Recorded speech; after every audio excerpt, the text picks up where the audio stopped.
संहिताओं की एक बेसिक विषय वस्तु करने के बाद हम एक एक संहिता को लेते हैं और उसको इंट्रोडक्टरी रूप से पढ़ते हैं, क्योंकि डिटेल तो संहिता संहिता पढ़नी ही है, और फिर सब्जेक्ट्स में भी संहिता यही है और सब्जेक्ट कहाँ से बने हैं।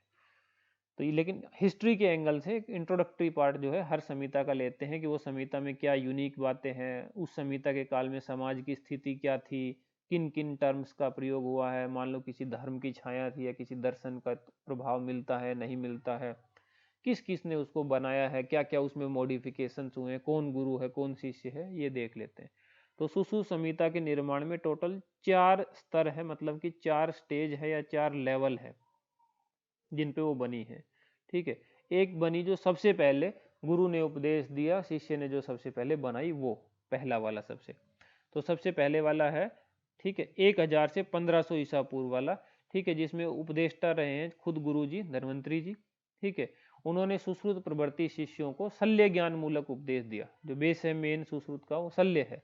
ठीक है, शल्य ज्ञान मूलक उपदेश दिया। ठीक है, तो इसमें जो है धन्वंतरी में कौन से वाले धन्वंतरी है, काशीराज दिवोदास धन्वंतरी, ये बात खुद सुश्रुत संहिता में लिखी हुई है कि जो अपने गुरु हैं वो है काशीराज दिवोदास धन्वंतरी। ठीक है, और जो शिष्य है वो है आद्य सुश्रुत या वृद्ध सुश्रुत, जो कि उपनिषद कालीन है, मतलब उपनिषद का ही टाइम 1000 से 1500 ईसा पूर्व उपनिषद वाला टाइम चल रहा था, तो ये उसी टाइम की बुक है। ठीक है, जो अभी सुश्रुत हम बोलते हैं वो ये सुश्रुत नहीं है जिसने ओरिजिनली वो बुक लिखी है, वो है आद्य सुश्रुत या वृद्ध सुश्रुत। ठीक है, अच्छा, सुश्रुत संहिता का जो उपदेष्टा है वो धन्वंतरी की अपेक्षा काशीराज दिवोदास धन्वंतरी को मानना अधिक युक्ति संगत है। ठीक है, उसमें सबसे बड़ा एक रीजन तो यही है कि खुद सुश्रुत संहिता में ऐसा लिखा हुआ है कि जो गुरु जी हैं अपने वो काशीराज दिवोदास धन्वंतरी हैं। ठीक है, अच्छा, तो गुरु जी ये हो गए। जो तंत्रकर्ता हुआ वो वृद्ध सुश्रुत हुआ, और जो काल हुआ वो है 1000 से 1500 ईसा पूर्व उपनिषद कालीन। ठीक है, उनके बाद एक और कोई सुश्रुत आए हैं दूसरी सदी में। ध्यान देना देना ये सेकंड एडी की बात हो रही है। ठीक है, ईसा पूर्व की बात नहीं है, एडी की बात है ये, नॉट बीसी, बिफोर क्राइस्ट नहीं है, क्योंकि चरक के केस में सेकंड बीसी आएगा। ठीक है, और यहाँ सेकंड एडी है, तो उससे कंफ्यूज नहीं होना। ठीक है, ओके।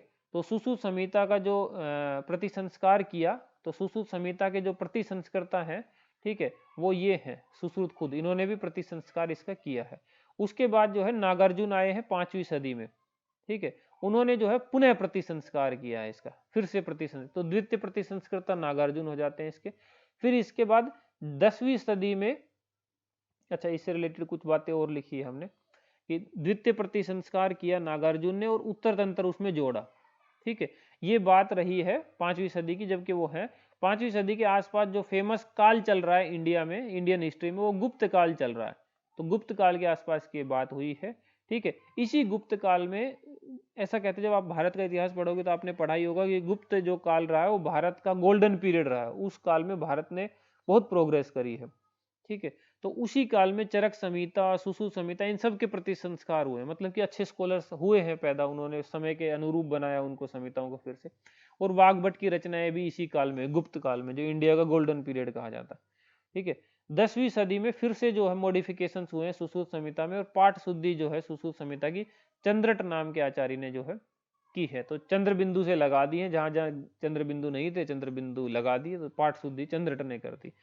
तो अंत में जो लास्ट काल बचा सुश्रुत संहिता का, वो बचता 10वीं सदी। जो वर्तमान संहिता का काल है वो 10वीं सदी, क्योंकि 10वीं तक इसमें चेंजेज हुए हैं, तो 10वीं मेन है। अब इसके जो टाइम पीरियड है उसको याद करने के लिए वही है जो आपको हमेशा बताते हैं, 1 तो आप याद रख ही लोगे। ठीक है, फिर याद रखना 2 × 5 = 10, 2 5 जा 10, तो 1 से याद रखना 1000 to 1500। ठीक है, बीसी, ईसा पूर्व, बिफोर क्राइस्ट, वो रही है ओरिजिनली काशीराज दिवोदास धन्वंतरी और वृद्ध और आद्य सुश्रुत। फिर 2 5 या 10, इन तीनों से सेकंड एडी जो आएगा ये सुश्रुत आएगा, 5th एडी जो आएगा ये नागार्जुन आएगा, और 10th एडी जो आएगा ये चंद्रट आएगा। ठीक है, तो इस तरह करके 2 5 या 10 आप याद रखना, तो एक सीक्वेंस याद हो जाएगा, फिर तो आप कर ही लोगे हल्का फुल्का। ठीक है, तो ये हुआ। अब इनके बारे में डिटेल पढ़ते हैं, हर एक किसी के बारे में कि क्या क्या डिटेल है।